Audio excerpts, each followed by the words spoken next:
S'il y a des nuages qui s'amoncellent au-dessus de notre économie française. Avis de tempête ou pas? Bonjour Éric Revel. Bonjour Patrick, bonjour à tous. Disons qu'après la Cour des comptes, c'est l'OCDE qui revoit la croissance française à la baisse dans ses prévisions. L'OCDE, patatras, 0,6% seulement de croissance. Le budget français est basé sur 1,4, c'est très très loin.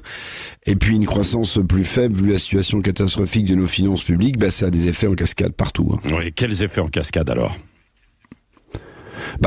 Si vous avez moins de croissance, comment vous allez faire les 12 milliards d'euros d'économies promis par Bruno Le Maire? Si vous avez moins de croissance, Patrick, comment est-ce que vous allez baisser les impôts?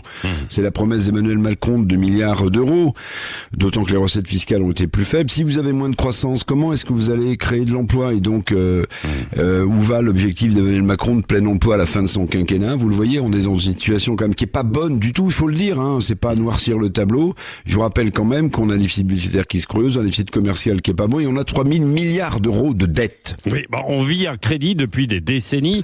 Est-ce qu'on peut dire que l'heure de vérité se rapproche, Éric?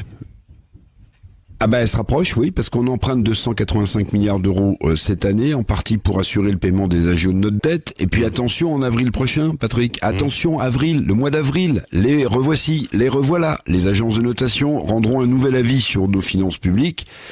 Bon, jusque-là, on a échappé au pire, c'est-à-dire à une dégradation, mais rien n'est moins sûr pour dans 2 mois, pour le mois d'avril donc. Puis une dégradation, je vous le rappelle, de la crédibilité financière du pays, c'est des emprunts plus chers, justement. Alors, seule petite embellie, parce que je sais que vous aimez ça, Patrick, oui. Pour terminer, les taux d'intérêt mondiaux baissent en Europe et aux États-Unis, ça peut nous redonner un peu d'oxygène financier, mais avouez que dépendre de facteurs exogènes comme une baisse de taux d'intérêt, démontre qu'en réalité, on n'a plus notre sort entre nos mains. Merci, Éric Revel.